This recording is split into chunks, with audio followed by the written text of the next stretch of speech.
Welcome back into Always the Jags, your Duval podcast for everything Jacksonville Jaguars. Today we are discussing the Jaguars' fantastic win over the Texans. We're going to break it down for you. We've got the victory in Houston, and that officially puts us in the driver's seat for the AFC South. You don't want to say anything too quickly, but at this point, it is pretty much wrapped up. Even if the Texans were able to tie our record, we still have a better division record as long as we take care of business against the Titans in Week 18, because we should win that game. Which would mean Jaguars, since we split it with the Texans, we have not officially, but we should win the AFC South based upon the rest of our schedule as well. This was a great victory all around because the Texans, this kind of game, even if we let them win by a point and they got this win, it would have been enough to give the Texans fire and snatch the division away from us. And it would have been extremely hard. We would have been looking at a wild card. And now our schedule is very good, so we probably would have had a good chance to get the wild card. But we want the entire playoffs to come through Jacksonville, right? And this CJ Stroud-Trevor Lawrence rivalry, it's going to be fantastic. I mean, I wish the Texans had Bryce Young, or more than that, I wish the Texans' offensive line didn't miraculously become super good, because somehow they became like a brick wall. And if you look at the game, Josh Allen came in clutch with those sacks, and he is going to be an extremely rich man. But for the most part, the Texans had the Jaguars blocked. CJ Stroud had nothing but time the entire game, and that's what he usually has in most of these games. And a lot of people will look at, I wonder why is CJ Stroud playing so much better than Bryce Young? Look at their offensive lines. It tells you that right there. Also, CJ Stroud's receivers get separation. Bryce Young's, we all thought that they would, but even Adam Thielen doesn't really get separation. He just is there. Bryce Young's just comfortable throwing him a 50-50 ball. If you look at the amount of time that they have, if you swap their offensive lines, I don't know if Bryce Young would look exactly like CJ Stroud because the man is just processing at another level. But CJ Stroud wouldn't be playing as well if his offensive line wasn't protecting him as well. Look what happened in the Ravens game at the beginning of the season. CJ Stroud didn't have a good game. People were like, oh, okay, he's going through his rookie growing pains. But his offensive line got handled. And then they all got hurt. A bunch of backups came in, and the backups are playing better than the starters. So the Texans have latched onto something incredible, and I think it all starts with their offensive line, which makes me very happy to say that it looks like the Jaguars have finally got a good solution for theirs. And everybody who wanted the Jaguars to go out and get a big-time pass rusher, which again, I still agree Danielle Hunter would have been a great idea. I probably would have offered a first and packaged Cleveland in that deal maybe or something like that. However, the fact that we got Ezra Cleveland is now looking like one of the best bulky moves he's done this entire season. Maybe, I won't say better than the Ridley trade, but we've seen what happens when Trevor doesn't have good protection. We've seen what happens when any quarterback in this league right now doesn't have good protection. Quarterbacks without good offensive line play are struggling. The quarterbacks with good offensive line play are playing much better. If you pressure the quarterback, all of them are making mistakes if they get too much pressure. And the Jaguars played a clean game. I think Trevor Lawrence was only sacked once or twice. And the Texans have some pretty good guys. But, it felt really good to know that, the Texans traded their first-round pick from next year up to get Will Anderson, right? So they traded 2 first-round picks to get this generational prospect in Will Anderson, who's a rookie. Him versus Anton Harrison on Sunday, Anton Harrison won. Will Anderson could not get past him. Anton Harrison won. And that was refreshing because that was our first-round pick going up against their first-round pick, and we won, right? And so that shows that Anton Harrison is developing, and Will Anderson is going to get much better, and he's going to be a menace for years to come. But we have our own menace on the right side, and on their first time going against each other, he couldn't beat him. And so whatever ceiling Will Anderson has, Anton Harrison has the same ceiling. And he's gotten so much better since the year started. And I'm one of the people that, tore into him. And I didn't have to play Chris Jones the first week of the season. And I didn't have to play guys like TJ Watt.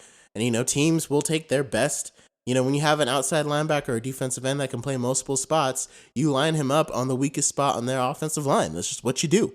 And so for rookies and stuff, they got to take their lumps. And maybe it's made Anton Harrison better.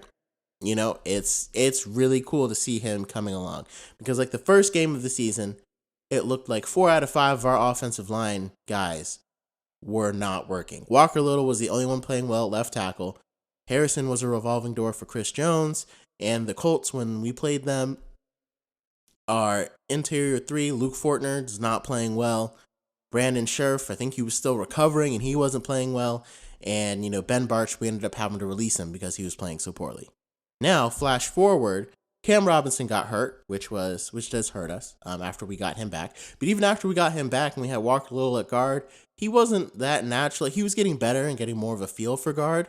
And it felt like we had a good offensive line in place.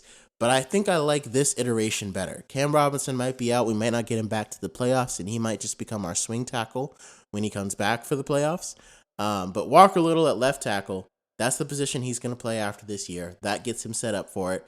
Ezra Cleveland, I guess he came over here because he wanted to play tackle, but we're definitely going to have him play guard. So I don't know how that's exactly going to work extension-wise or anything like that. But we now have a good guard, which is excellent because that makes Fortner not have to double team a guy. Like now, instead of a guy like Aaron Donald beating a double team of Barch and Fortner, we have Ezra Cleveland who can actually kind of handle a guy like Aaron Donald, and he can help Fortner double team him, or Scherf can help Fortner double team, because Fortner he's just not quite there yet. He needs more time, and so hopefully he'll get it and he'll get better. I don't necessarily think Shatley would be better at that spot. It's just, I think there's some strength and some mental things that Fortner's really got to get under his belt. But now he'll have at least a lot of support around him, because I'd rather our center be the weakest piece than have guys being able to come in from any direction. Because Brandon Scherf is getting healthier and he's playing better, and now Anton Harrison, he's taking that rookie leap. So that's the number one thing I noticed. If our offensive line plays the way it did, if you look at all of our games, people like Trevor Lawrence hasn't been generational, all this stuff. Trevor Lawrence hasn't had time. The offensive line for the Texans has grossly outplayed the Jaguars' offensive line the entire year, which is, if you look at the amount of guaranteed money we have in our offensive line compared to the Texans, now Laramie Tunsil is making a boatload, but still, it's a lot, and our offensive line should have been outplaying them all year. And now you see what happens when Trevor has time. Look what he did to the Titans. Look what he did to the Texans. It was awesome. And Josh Allen straight up beat up Laramie Tunsil, which was even more amazing. Like, our best defensive player was destroying their best offensive player. Well, I guess CJ Stroud is their best offensive player, but you know what I mean. And the best part was, honestly, this game really shouldn't have been that close. And if we had lost it, it really would have felt like a heartbreaker, and we would have been talking about lost opportunities. And I mean, like I said, the fact that he missed that last second field goal was kind of a dinker. That was kind of, I'm not going to say like a gimme, but it kind of was. And there's a lot of plays, and like the officiating in this game was not good for the Texans or for the Jags. And a lot of Texans fans, the Texans are submitting an official complaint to the NFL about officiating. Yeah, the officials gifted you an interception. So if I hear one more Texans fan complain about that, I'm going to lose it, because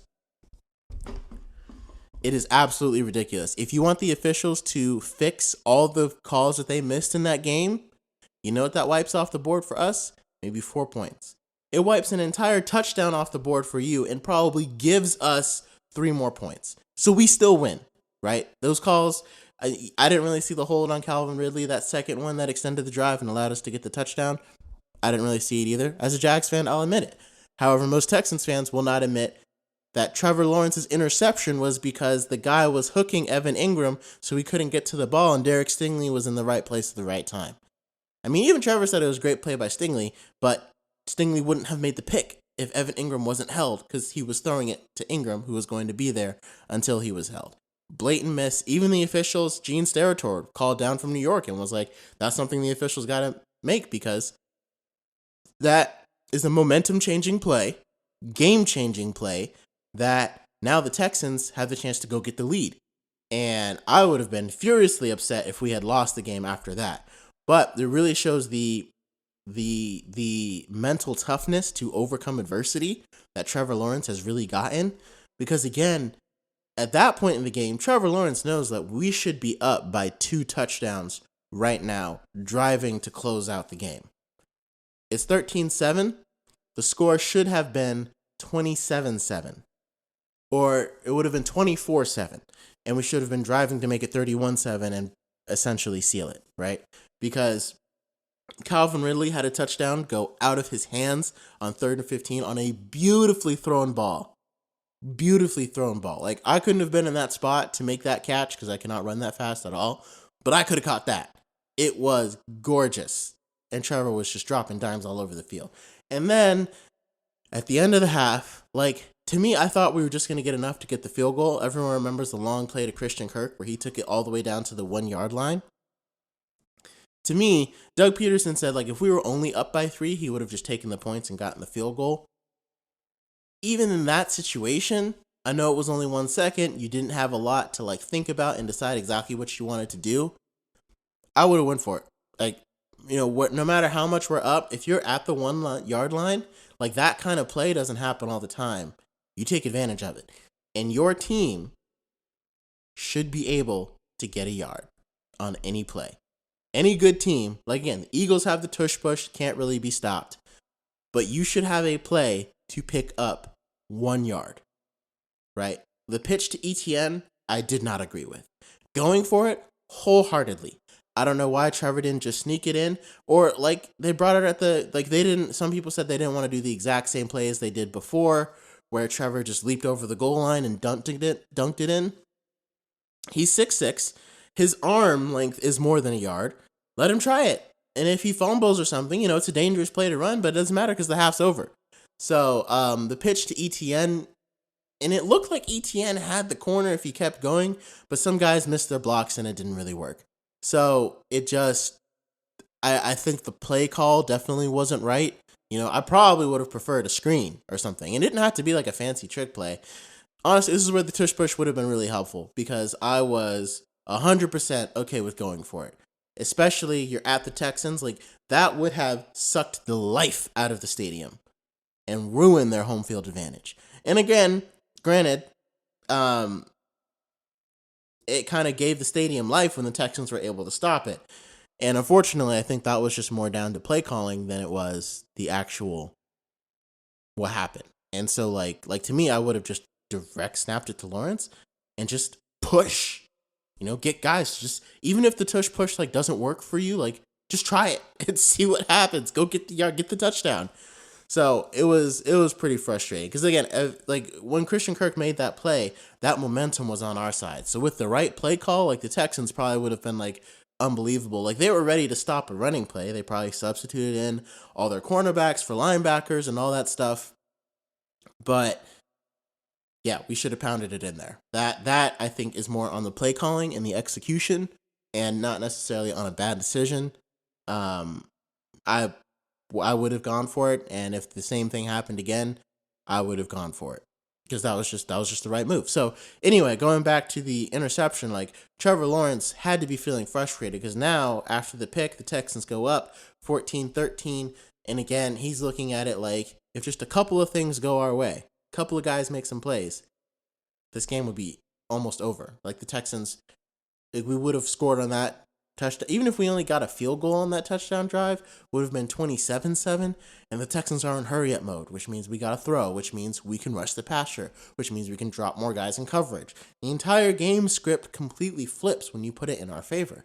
But if you're only down 7, you can still run the ball. You're not in a rush, you know?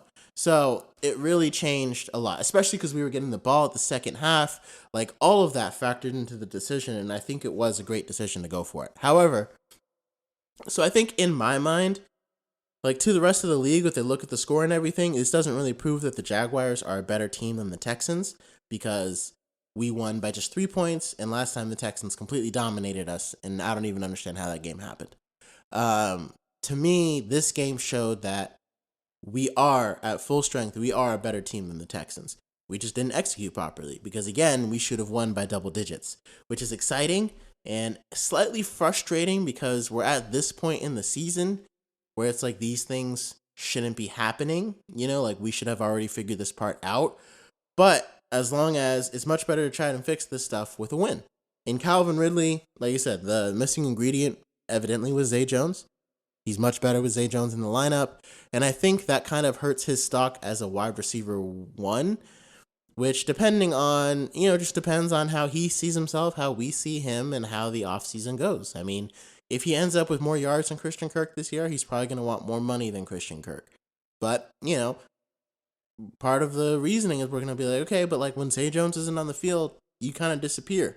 So we got to have enough money to keep you and Zay Jones. So, like I said, right now I think Calvin Ridley's got himself a $20 million a year contract. Because Kirk is right now 18, so I would say Calvin Ridley probably played himself into like a Mike Williams, Chris Godwin kind of deal. And I guess we'll see if that's good enough for him or if he wants to hit the open market. Either decision.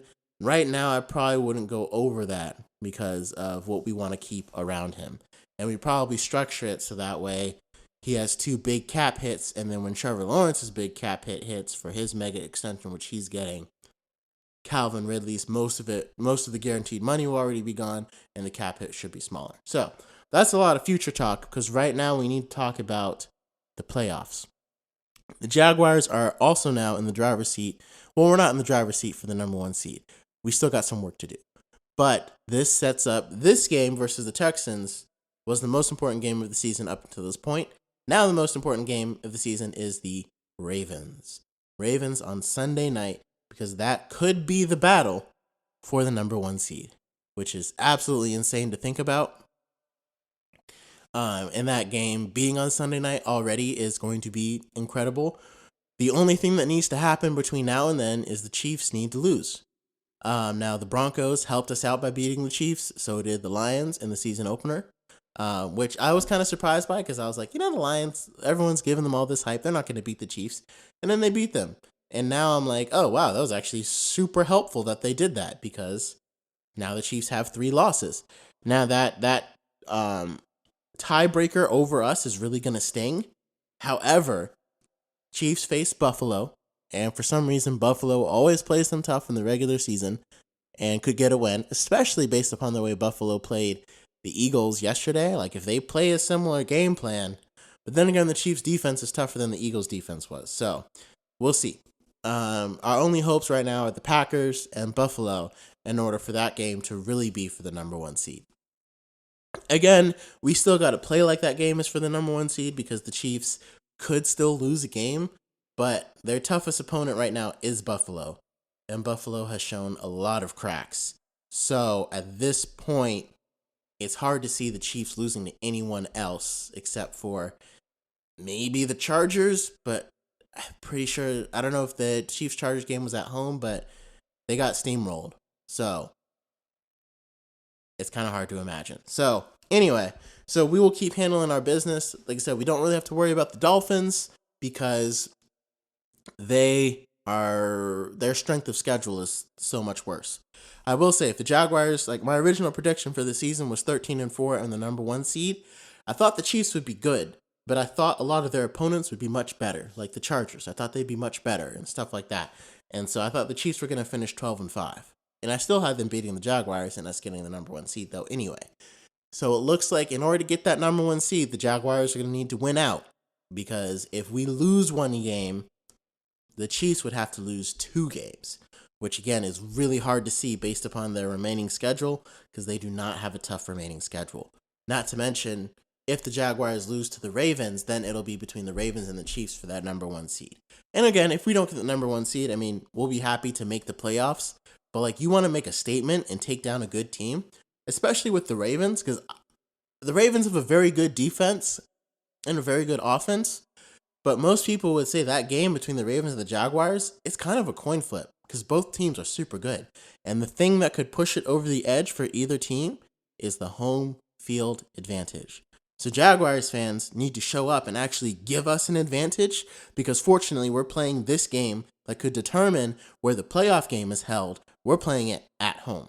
So if we win at home, we can make them come back to us in the playoffs if they want to get to the Super Bowl. And we could win again, we can set the advantage and we already got it.